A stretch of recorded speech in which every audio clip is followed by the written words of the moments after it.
Paz e graça, família, povo de Deus querido, que o Senhor resplandeça mesmo o seu rosto, sua luz sobre todos nós, nos dê paz, que a paz de Cristo Jesus, Senhor, seja sobre essa nação, sobre os nossos corações, que haja mesmo um derramar de paz, de justiça, de alegria nas nossas vidas. Semana importantíssima, desafiadora, semana crucial na vida da nossa nação, como povo, como nação, como igreja, em nome de Cristo Jesus. Grandes desafios aí, em termos da nossa vocação, do nosso testemunho. Então a gente espera que seja uma semana da gente estar orando mesmo, cooperando uns com os outros, em nome de Cristo Jesus, Senhor. Amém? Forte abraço para todo mundo aí.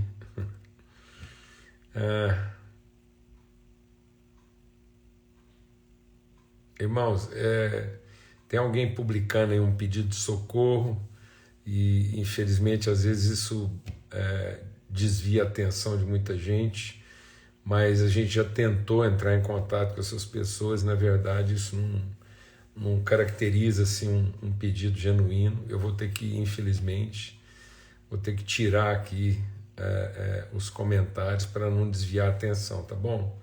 Porque não se trata realmente de uma solicitação aí autêntica, né, de socorro, só para não distrair, tá ok?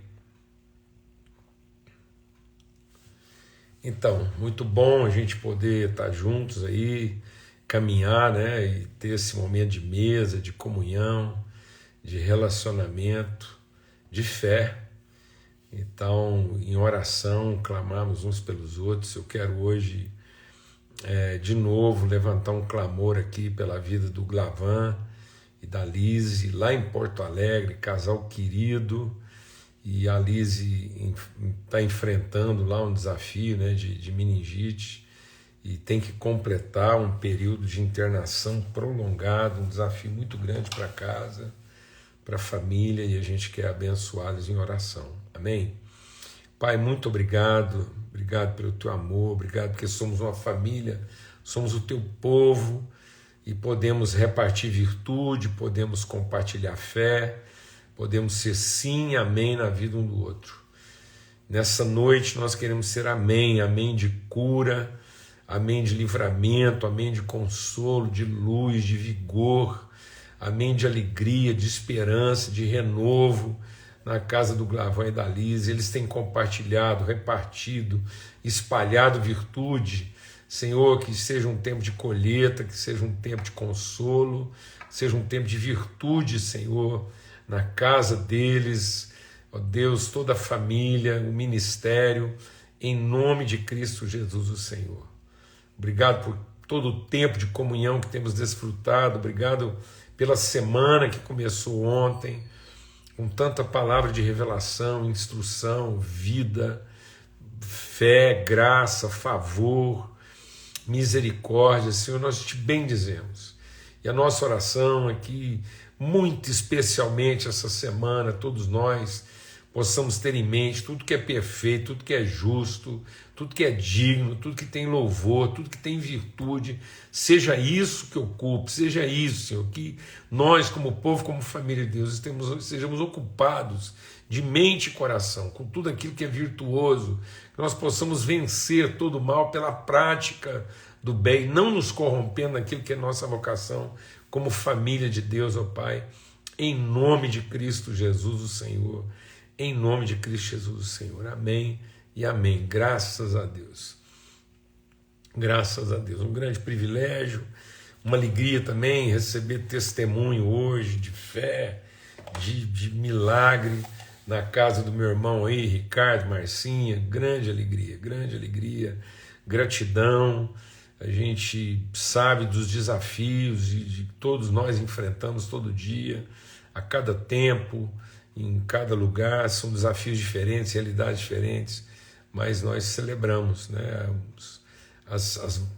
as gotas de misericórdia que vão sendo respingadas sobre todos nós, a chuva de bondade que cai sobre a nossa cabeça e que mantém viva a nossa esperança em Cristo Jesus. Amém?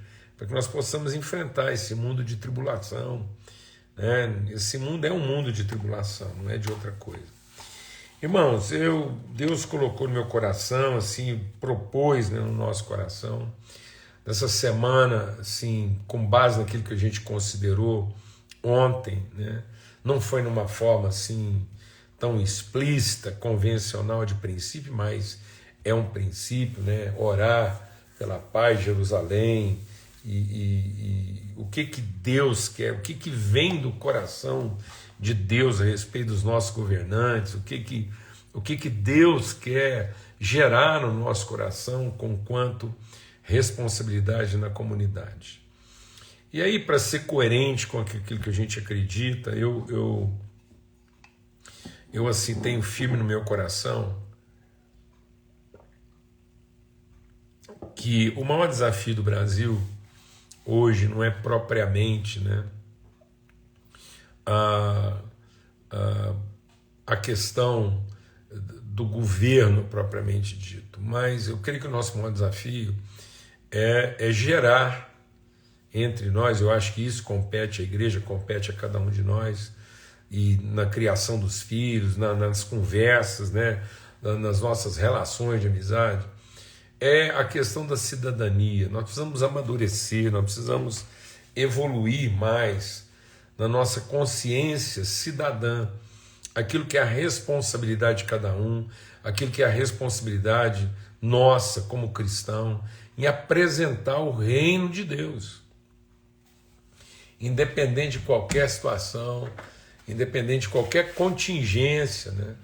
Então, a questão do governo propriamente dito, nós podemos viver isso de forma livre, ou podemos até viver uma circunstância aí de maneira imposta, né? Então, a igreja já participou de maneira livre da definição dos seus governos, mas muitas vezes também a igreja, na sua história, teve que cumprir a sua vocação em ambientes de governo, de dominação impostas.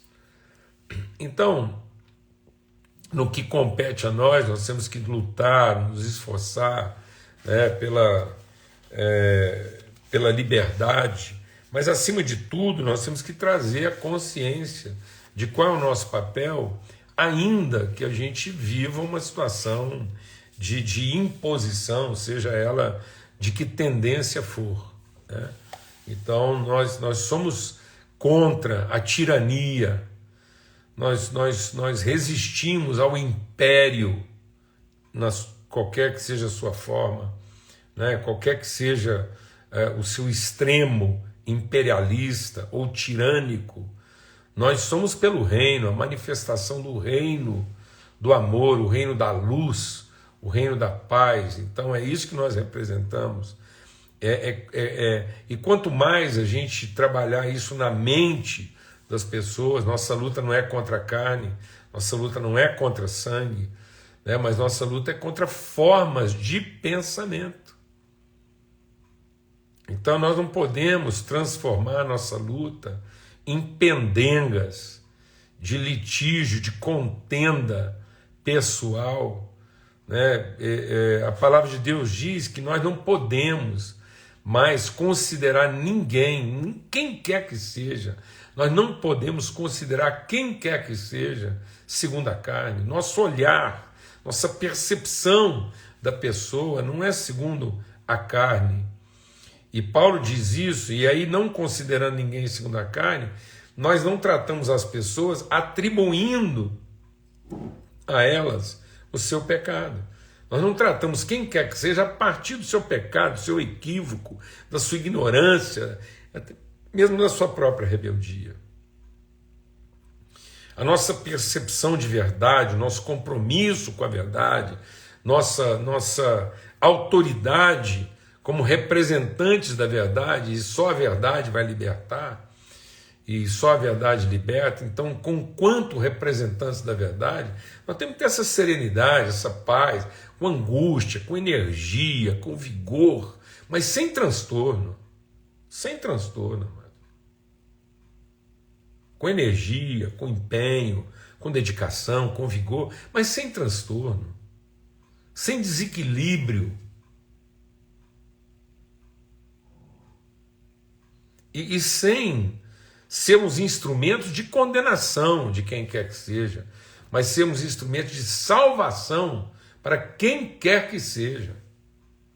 Nós somos referência de salvação, até para aqueles que nos consideram seus inimigos.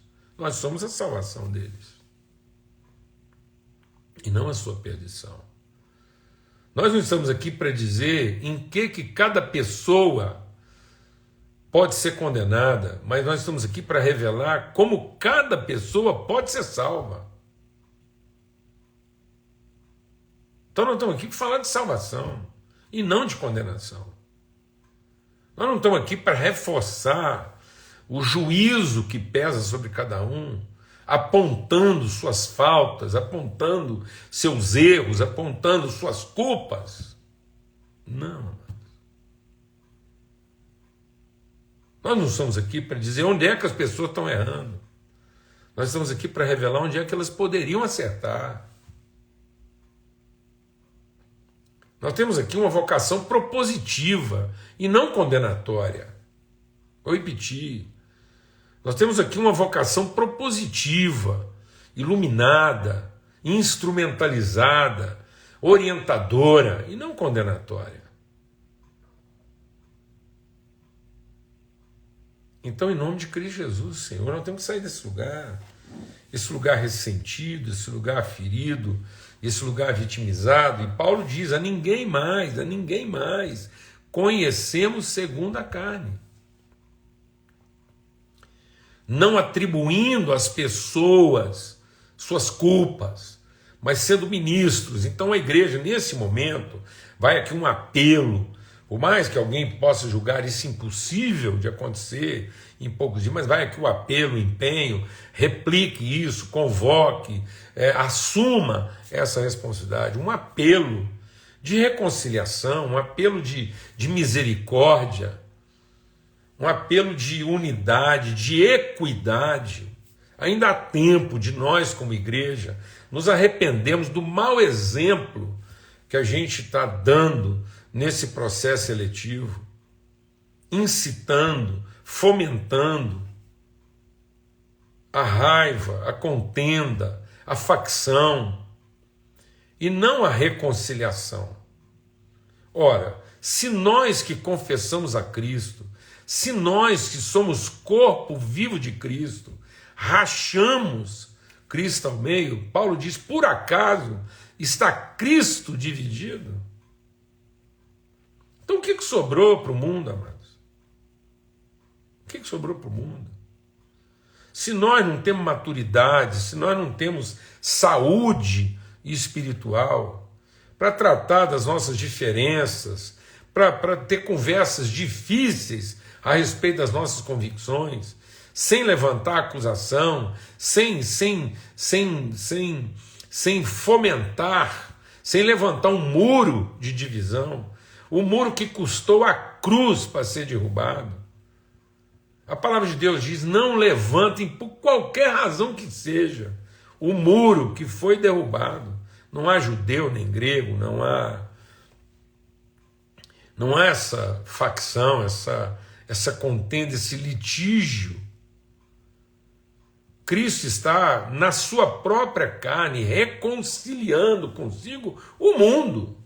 O mundo. Então não é possível que a gente não tenha maturidade, equilíbrio. Não é possível que a gente não tenha sustentação espiritual para conseguir dialogar, conversar, tratar de questões tão difíceis, num outro nível de entendimento, de espiritualidade, que seja exemplo para toda a humanidade, que seja exemplo para quem quer que seja, em nome de Cristo Jesus. Tempo de arrependimento. Está havendo uma grande convocação aí, uma mobilização, sem dúvida. Essa semana que começou ontem tem que ser uma semana de oração, de jejum, de clamor, de esforços. Há muitas manifestações aí, convocações para jejuar 3 dias, jejuar a semana inteira, orar. Mas a minha convocação, assim, o empenho que eu quero trazer aqui é arrependimento. Arrependimento. Antes da gente entrar na presença de Deus, pensando que essa coisa toda está com Deus, está conosco, amados. Está conosco. Deus diz, eu quero é arrependimento. Eu não quero sacrifício.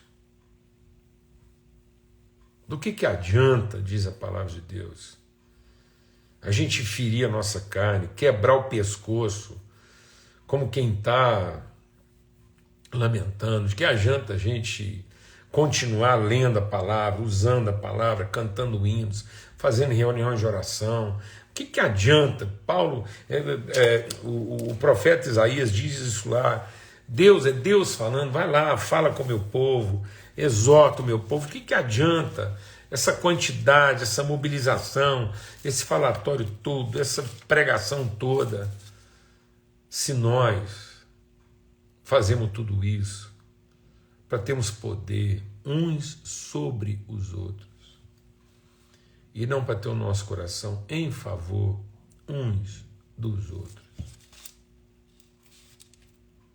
O coração favorável uns aos outros. Então, assim, é arrependimento. Vamos clamar a Deus. Quero convocar, envia, replica, manda isso para alguém, convoca, fala nos seus grupos de oração, fala na sua igreja, fala com seus amigos, com as suas famílias, chamar o povo de Deus ao arrependimento, trazer para a vida dessa nação um ambiente pacífico, um ambiente justo, honesto, digno, respeitoso, para que a gente consiga enfrentar a mentira, o engano, a fraude, a desonestidade. Nós não vamos conseguir enfrentar a desonestidade. Nós não vamos conseguir libertar o povo daqueles que roubam a sua dignidade. Nosso processo eleitoral está todo comprometido. Pessoas que chegaram até aqui de maneira fraudulenta, enganosa, desonesta, corrupta, e ainda se mantém. Por que essas pessoas conseguem se manter nesse lugar? Porque o ar que elas respiram está contaminado. E quem vai purificar esse ambiente? Quem vai purificar esse ar? Somos nós. Então o compromisso da igreja, muito mais do que com o resultado da eleição, deveria ser com o ambiente em que essa eleição acontece. Se nós estivéssemos garantindo um ambiente espiritual forte, contundente, se nós como igreja estivéssemos posicionados entre nós mesmos, em justiça, em honra, se nós estivéssemos superando as nossas próprias diferenças, sacrificando nossos interesses mais elementares, se nós que conhecemos a verdade, se nós que amamos a Cristo, se nós que fomos tirados do inferno, se nós que fomos perdoados da nossa iniquidade, do nosso pecado e da nossa injustiça, se nós que temos a esperança na eternidade,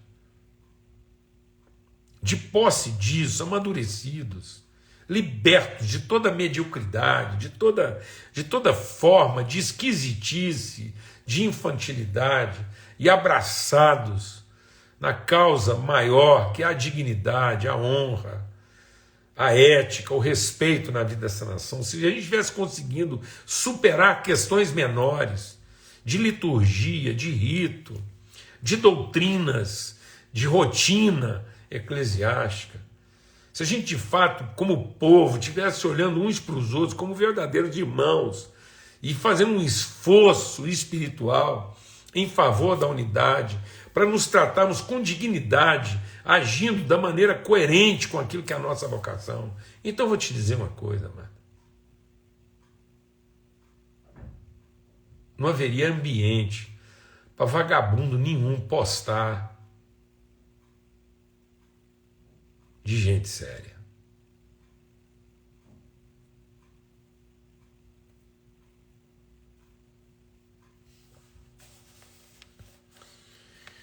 Sabe por que a mentira anda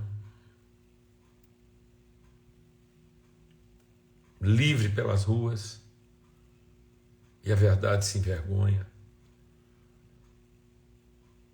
Porque aqueles que representam a verdade não estão assumindo de maneira séria, responsável, os sacrifícios, os esforços necessários para que essa nação tenha no mínimo uma referência.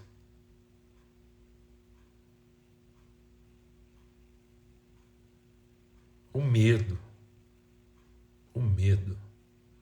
a ansiedade, o descontrole com que nós, como igreja, estamos nos comportando diante desse cenário, a arrogância, a soberba, e em algumas outras situações a indiferença, a presunção, a petulância,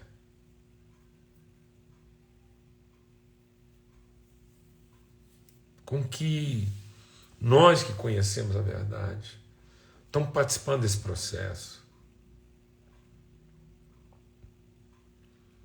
A violência que nós estamos permitindo entre nós,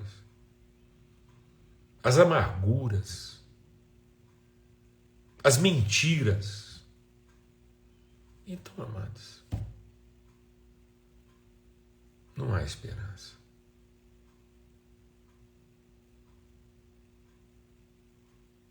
Um clamor ao arrependimento. Um clamor ao arrependimento. Se você está amargurado com alguém, se você conhece alguém que está amargurado com alguém, nessas últimas horas que nos resta, como diz a palavra de Deus, que nem a oferta no templo eu deveria fazer se eu soubesse que tem alguém magoado comigo. Então, em nome de Cristo Jesus, antes de depositar nosso voto, vamos reconciliar nossos corações, buscar de Deus um outro ambiente, garantir para a população brasileira uma outra referência, um pouco de luz nesse processo. Meu apelo aqui hoje, e amanhã e depois, até no domingo, vai ser que se faça brilhar a nossa luz. Escreva, compartilhe, fale com alguém. Não apenas se indigne, mas apele, convoque o povo de Deus ao arrependimento. Pastores, amigos. Não vamos simplesmente lamentar o que está acontecendo, mas vamos agir de maneira proativa, como diz Paulo lá em Romanos. O Brasil, e agora eu vou transliterar, o Brasil, nossa nação, está gemendo à espera que os filhos de Deus se revelem. E não é o voto que vai nos revelar. O voto não vai nos revelar. Dependendo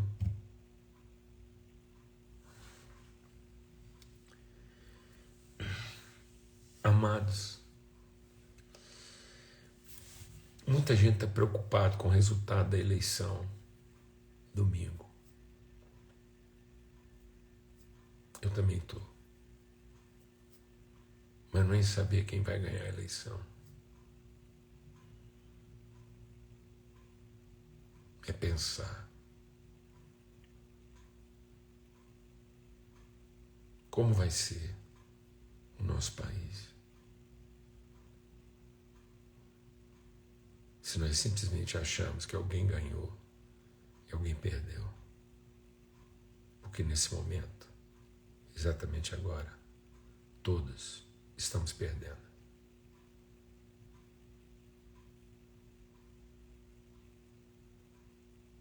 E a ideia de que alguém ganhou e alguém perdeu pode acirrar o ódio e não revelar a paz.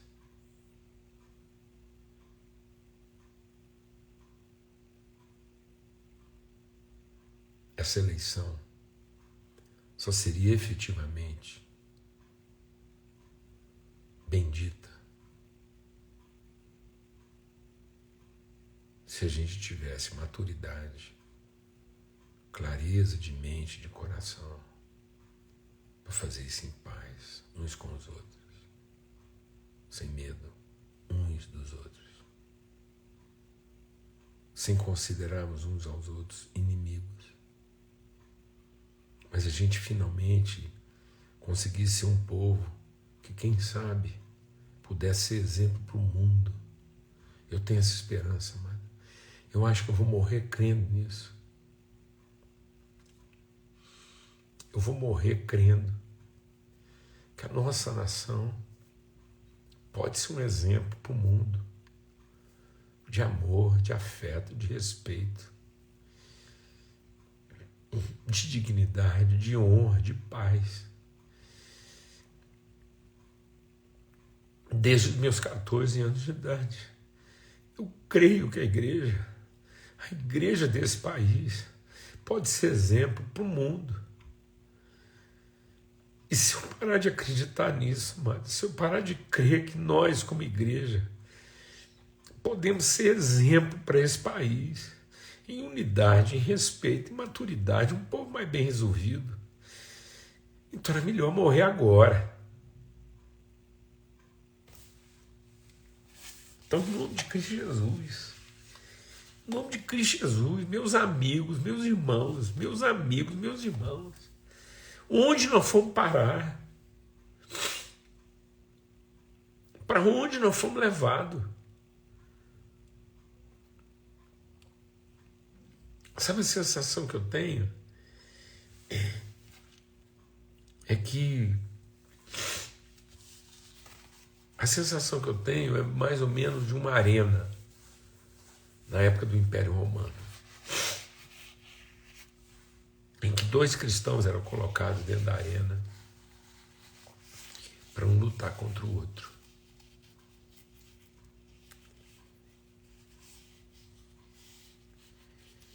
Para ser um espetáculo. Eu acho que nós somos arrastados para uma arena. E hoje tem alguém se divertindo em ver irmãos se degladiando.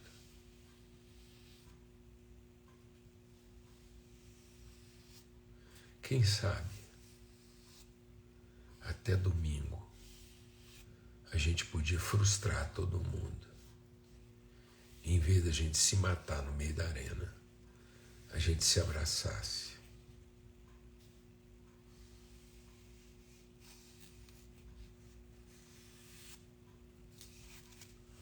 Por isso, eu quero deixar aqui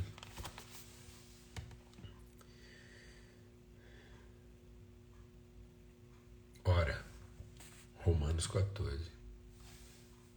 Quanto àquele que está enfermo na fé, recebam,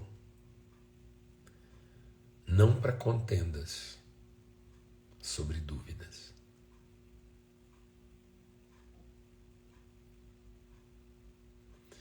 Cabe a você dizer agora quem é que está doente. Porque se for outro, recebam. E se formos nós, vamos pedir ajuda.